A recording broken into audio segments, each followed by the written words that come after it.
What if we've been advancing in the wrong direction?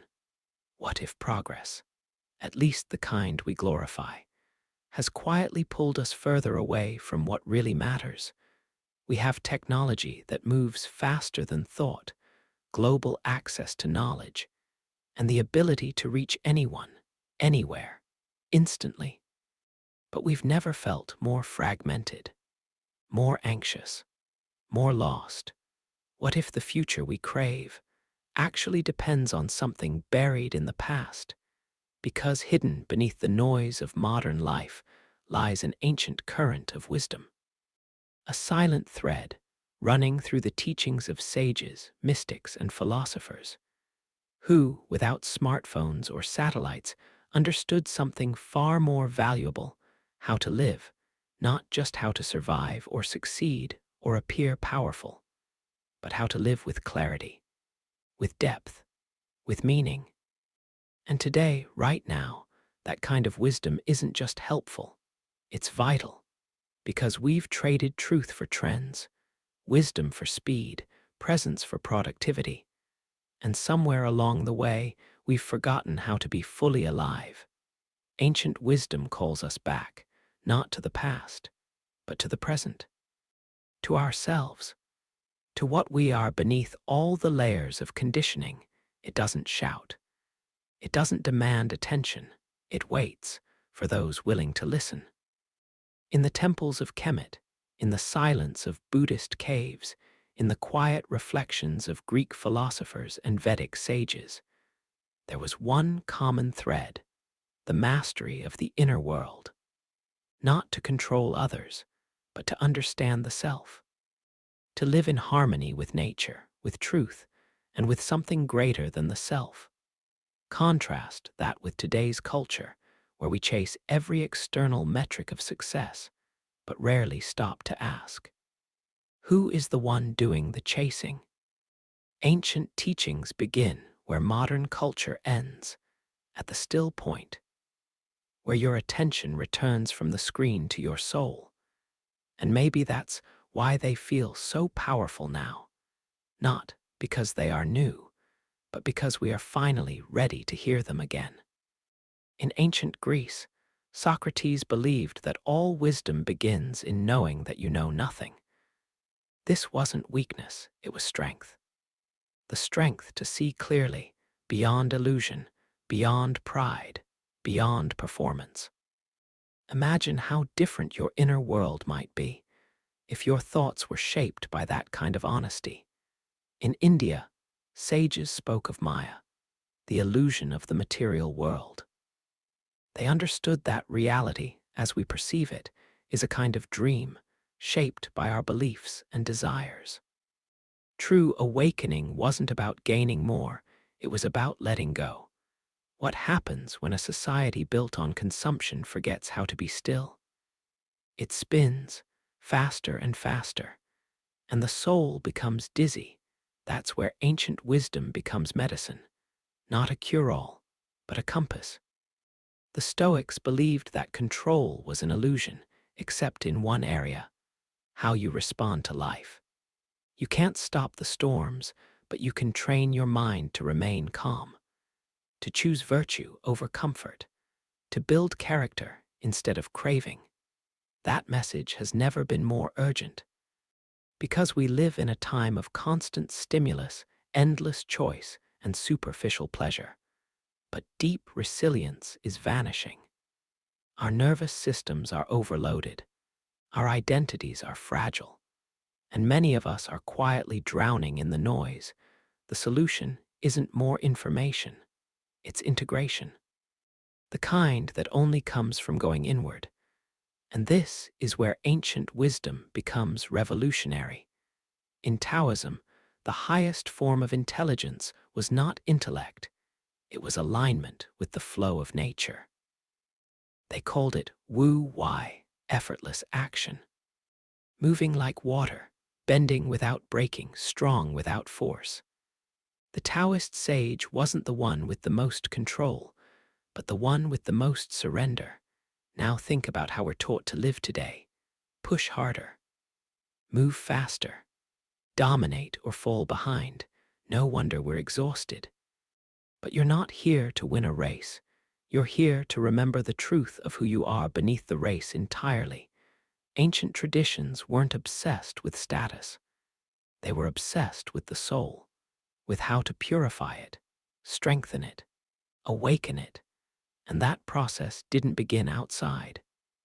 It began in silence. You'll notice that across nearly every ancient path, whether it's the Hermetic teachings of Egypt, the Zen masters of Japan, or the desert fathers of early Christianity, silence plays a central role. Why? Because in silence, your real voice emerges. And in that voice, you rediscover something sacred. Modern life is built to pull your attention outward. Ancient wisdom gently brings it back in, and it's not always comfortable. Because when you begin to turn inward, you'll face everything you've been avoiding. But that's the beginning of transformation. Buddhist teachings don't promise you a pain-free life.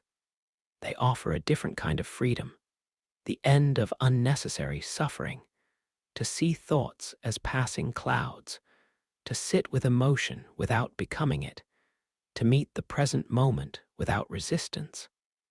That's not passivity. That's real power. In ancient mystical traditions, pain was not something to be feared. It was a doorway. The alchemists believed that the lead of human experience, fear, shame, doubt, could be transmuted into gold, but only through inner fire, through discipline, through devotion, not devotion to dogma, but to truth. And that's the key difference. Ancient wisdom is not a belief system. It's a lens, a way of seeing. And once you see through it, you can never go back. You begin to notice what's real beneath what's loud, what's eternal beneath what's trending, what's sacred beneath what's sold. And slowly, the chaos around you begins to lose its grip. Because when your roots are ancient, you don't sway with every storm. To the ancient mind, wisdom wasn't about knowing more. It was about being less distracted, less reactive, less divided inside. Modern culture rewards quick answers.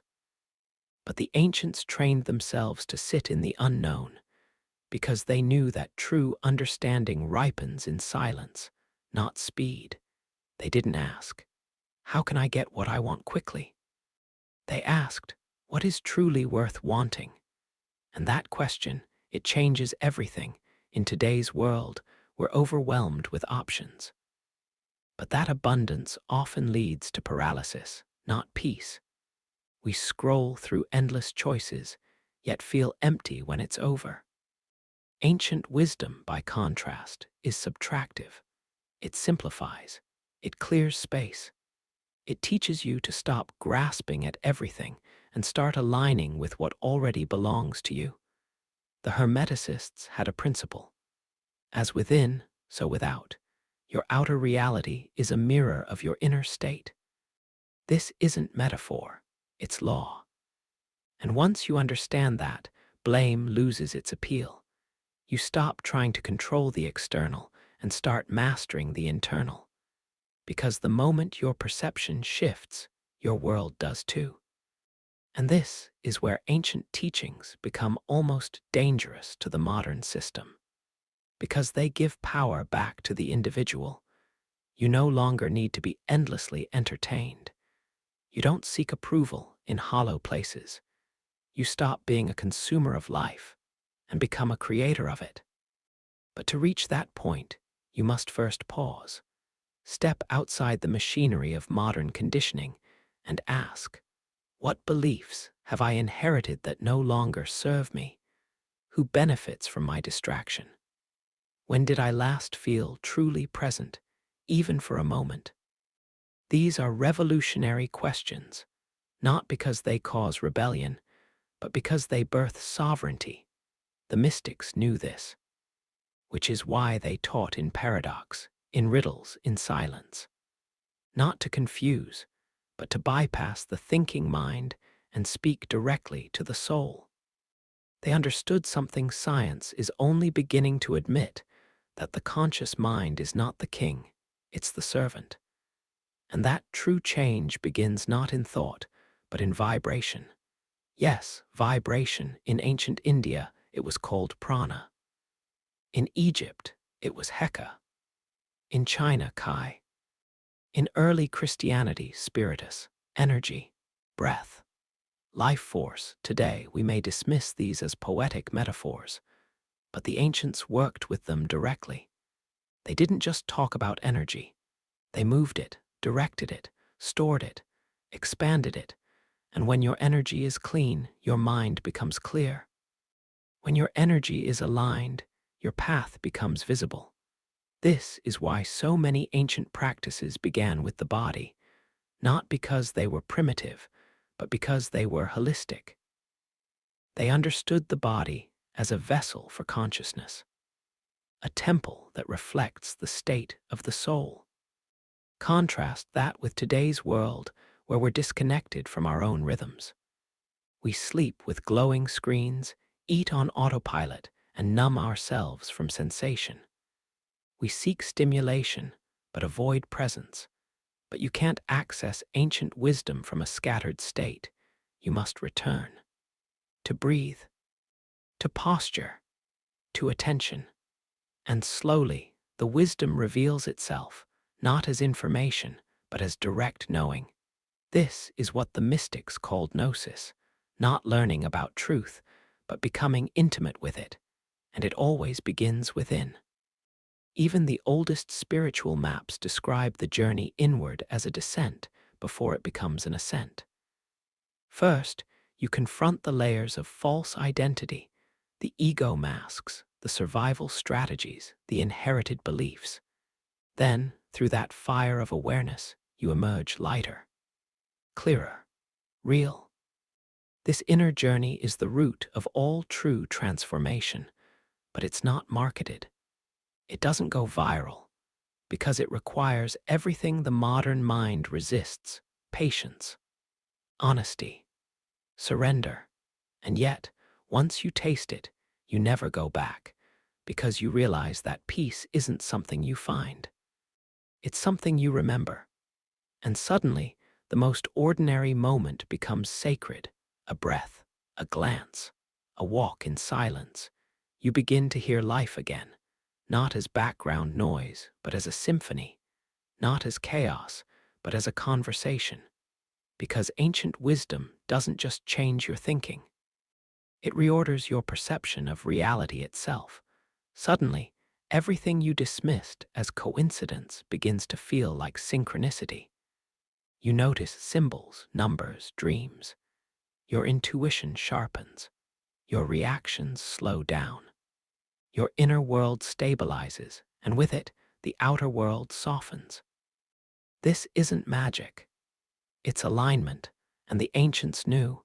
When you live in alignment, you don't need to force, you attract. You don't need to chase, you become. But here's the paradox. To reach that state, you must first stop seeking it. You must turn your gaze inward, not with urgency, but with humility. Because the greatest truths don't scream for attention, they whisper. And in a world that's addicted to noise, that whisper is everything. Now ask yourself, what kind of power would you hold? If you no longer needed the world's validation, what kind of freedom would open if your mind were truly your own? That is what ancient wisdom offers, not a new belief, but a new way of being. One rooted in presence, in harmony, in self-awareness. And that's why it's more relevant now than ever. Because modern systems want you fragmented, distracted, dependent, but ancient wisdom makes you whole again. It reminds you, you are not your thoughts, you are not your fear. You are not your status, your past, or your roles. You are the awareness behind it all.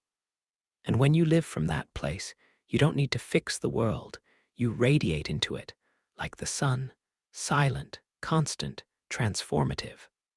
The modern mind wants answers, but the ancient soul seeks understanding. This is the final bridge between the old world and the new, not information, but transformation. Because what we truly long for isn't more data, it's depth, meaning, coherence between the world around us and the world within us. And that's why ancient wisdom is resurfacing now, not as superstition, not as fantasy, but as the one language deep enough to speak to our condition. We're not starving for knowledge, we're starving for remembrance, remembrance of who we were before the noise, before the conditioning, before the masks we learned to wear. And in the ancient world, this remembrance had a name. In Egypt, it was called Zep Tepi, the first time in Vedic teachings. It was Satya Yuga, the age of truth. In mystical Christianity, it was Eden, not a place, but a state of pure awareness. The ancients weren't trying to escape life. They were trying to embody it more fully, to strip away illusion, so the light could pass through unobstructed. But today, we do the opposite.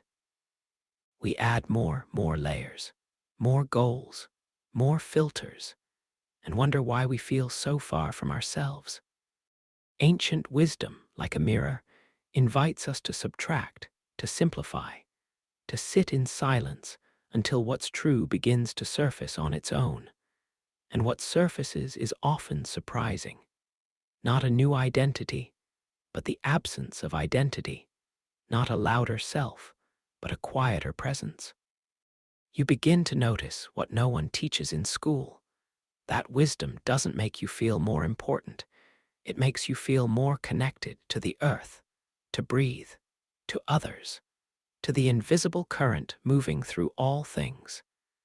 And that's where real power lies, not in domination, but in communion. Because when you realize that every being carries a fragment of the same divine source, you no longer need to manipulate the world. You trust it. You work with it. You become part of the pattern, not a disruption to it. This was the heart of indigenous teachings all over the world. Live in right relation with yourself, with nature, with the unseen. They knew something we've forgotten in our pursuit of control. That disharmony within leads to destruction without. But when the inner world is aligned, the outer world transforms naturally. This is why rituals mattered, not for superstition, but for synchronization. A way to bring body, mind, and spirit into harmony with the rhythms of the earth, the moon, the cosmos. We call these things primitive. But what's more primitive than being ruled by your impulses, your ego, your fear? Modern man has reached the moon, but forgotten how to listen to his own heartbeat. Ancient wisdom teaches that the external journey means nothing without the internal one. That the hero's path isn't just outward, it's inward, slaying the dragons of illusion, facing the mirror, reclaiming the light that was buried beneath shame. And this work, it's not glamorous, it won't trend, but it's the most important work you'll ever do. Because no technology, no ideology, no artificial intelligence will ever substitute for an awakened human soul.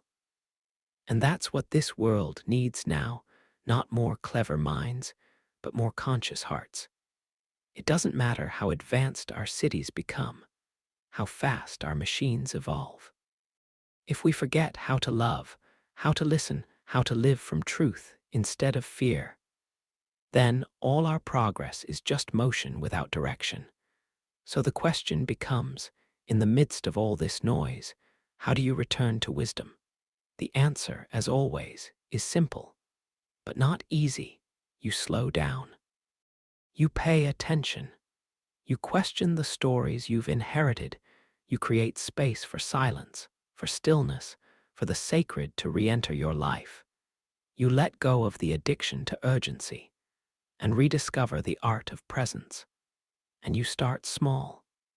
Because ancient wisdom doesn't demand that you change your entire life overnight.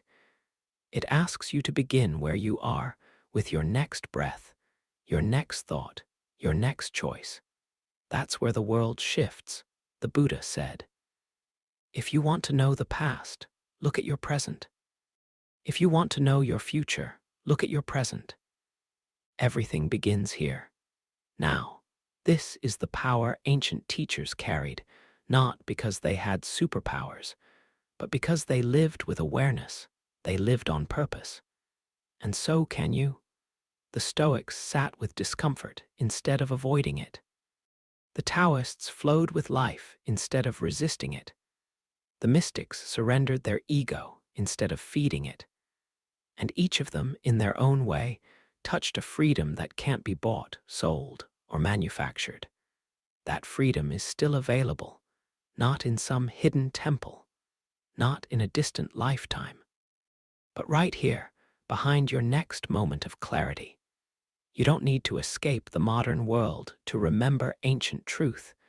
You just need to live from it, because the greatest act of rebellion now is inner peace, is discernment, is stillness in the storm. That's how you walk with power in a disoriented world. So ask yourself now, what wisdom from the past is calling you home? What truth have you been avoiding that's ready to be reclaimed? And what would change in your life if you stopped chasing the future and started living from the eternal? Let me know about it in the comments. What ancient teaching or idea feels most alive in your life right now? Your answer might inspire someone else to begin their own path inward.